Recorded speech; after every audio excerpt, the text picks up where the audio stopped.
Alrighty, morning everyone! So, in this beautiful video, on this beautiful channel, on another beautiful day, we are going to strip some very, very big copper wire. I got this copper wire together with a lot of motors. I think this was like kind of like the power supply cable, whatever, to one of those massive motors, and we are going to strip this wire down today. You can already see this is the kind of stuff that comes out of it. It's tin copper, but it's obviously also very corroded. That doesn't really matter, it's number 2 copper anyways. And the whole wire looks like this. This is basically one of those wire theis. It's very big, and you can see there's basically like 6 different wires in there, 3 big ones. These are the ones that we are going to strip today, and then 3 smaller ones that I'm going to keep aside because that's going to be a little bit long for today.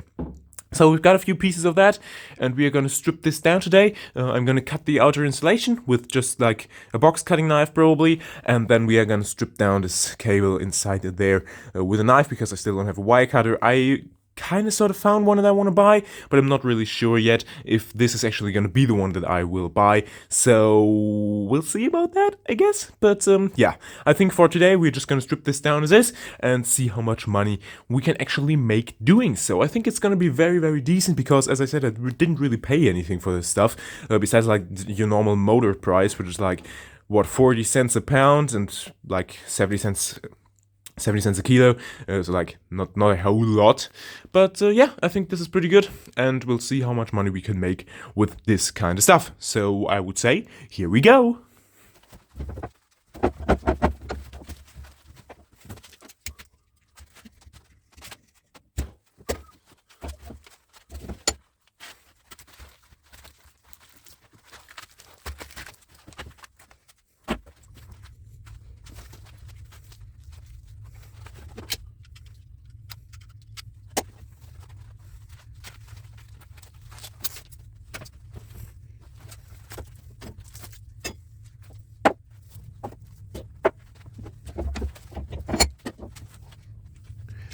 Alright, so at this point you might be asking yourself, why does this wire look so filthy? Well, that's because this wire was buried, but not in the ground necessarily. This stuff was buried underwater, kinda. Like, you know, when there's a body of water that usually has a ground somewhere, and then it was buried under that, so in the kind of like mud that is on the bottom of like a lake, for example.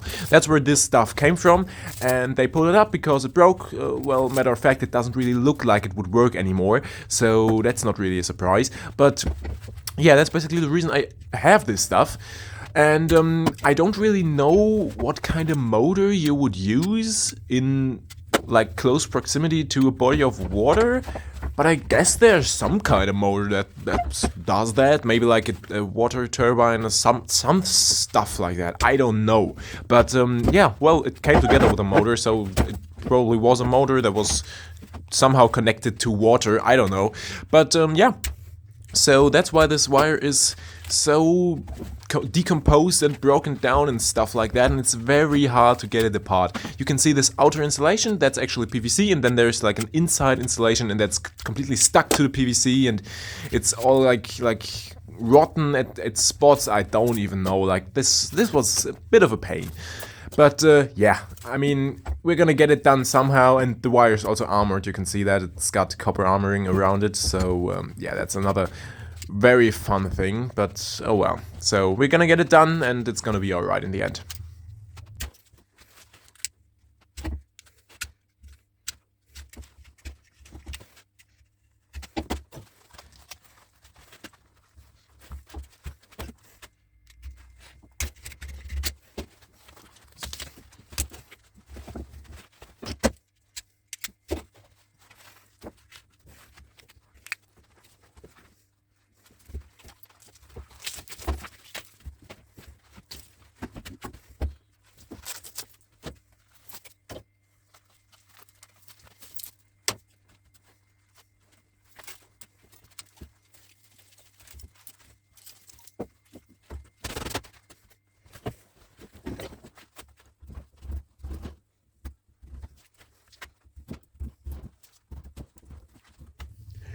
And there we go, there's our next problem. So I thought the wire inside would also be PVC coated because PVC is what is used for like 95% of copper wire and also other wire.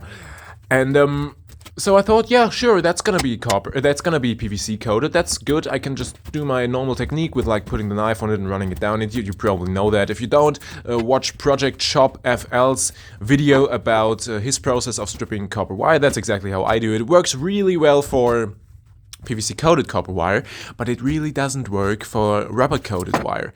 I don't know, maybe it's my knife, maybe my knife is not properly sharpened on sharp or too sharp or whatever, but it works on like your normal PVC wire, but it does not work on this wire at all. Like this rubber wire is really like, this is the most painful stuff to strip ever. I mean, you're not gonna get any wire that's worse than this. It's that bad. Yeah, try it if you haven't already. It's really bad. And so yeah, that's what we're kind of dealing with here. But yeah, also that it's fine. It's just very annoying. Still good money, but stuff like that is just unnecessary. I still don't get why on earth they would actually use this rubber stuff. But oh well, it is what it is.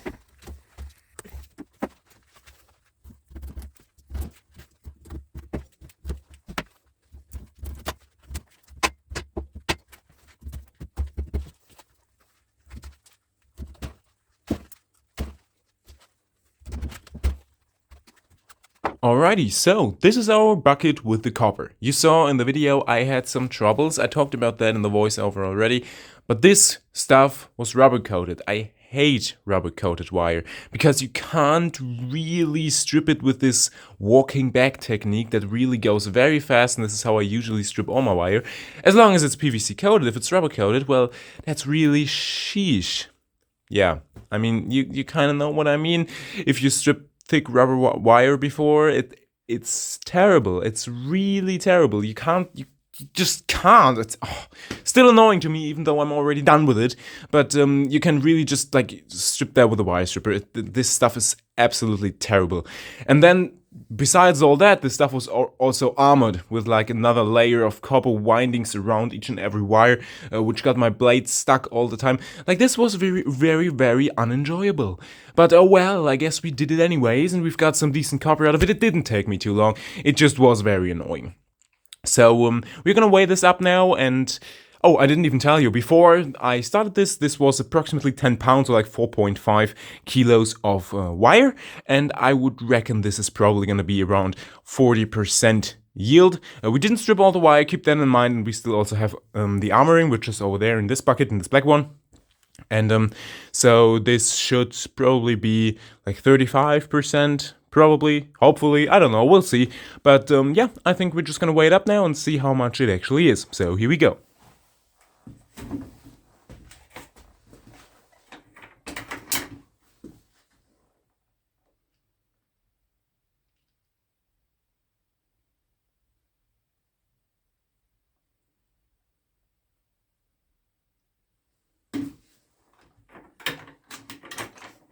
So as you hopefully were able to see, we had like approximately 2 kilos on the scale, so we have to subtract like maybe 500 grams. This bucket doesn't really weigh 500 grams, but we're just gonna subtract it so that we get rather get an understatement than an overstatement. So that would be approximately like maybe 3.5 pounds, something around that. And yeah, so we are approximately 35% of copper that we got out of these bigger strands of wire, and then we've got all the small stuff and obviously also the armoring. So I think 40% is a pretty good estimate, and that's probably gonna be the case.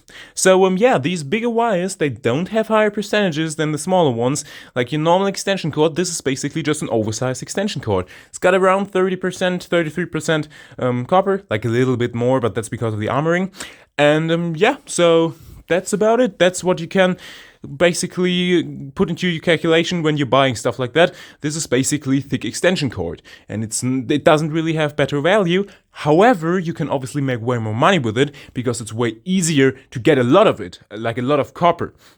If you're stripping extension cord, you're not going to really get a good hourly wage, but with this stuff you definitely do, because yeah, this took me like, the whole process maybe took me like 15 to 20 minutes, something around that. Like really not very long. It's not very hard work.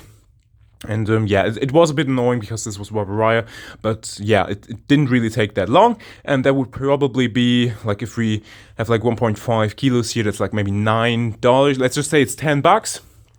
And so you would make maybe like, I don't know, 30, $35 an hour, certainly decent. But you obviously would have to pay a good, decent amount for this stuff usually, because most people are not really giving that away. I was lucky because I got that together with a big motor. So yeah, that's a pretty good thing. But usually you would definitely be able to make like $15 an hour. I think if you pay like, I don't know, what would you pay for that? Maybe like $1 a pound, $1.50 a pound, maybe. But I would probably go for like $1 a pound, because otherwise it's getting quite expensive. It is, at the end of the day, just extension cord. So yeah, as always, I really hope you enjoyed this video. If you've got any questions whatsoever, write them in the comments below. And also, if you just want to say hi, I'd be very happy if you could write that down there below. I'm obviously gonna answer every single comment that goes under this video. And so yeah, if you want to do that, go ahead and do that. Also, if you want to rate the video with either like a thumbs up or a thumbs down, whatever you might want to do, and also subscribe to the channel, because yeah, because that would be really cool, right? I would love that. And I don't really know why, but it's just very cool. So if you want to do that, it's free. You can do that, but you don't have to. You can continue to watch these videos without doing that. So yeah, thank you very, very much for watching, and until next time.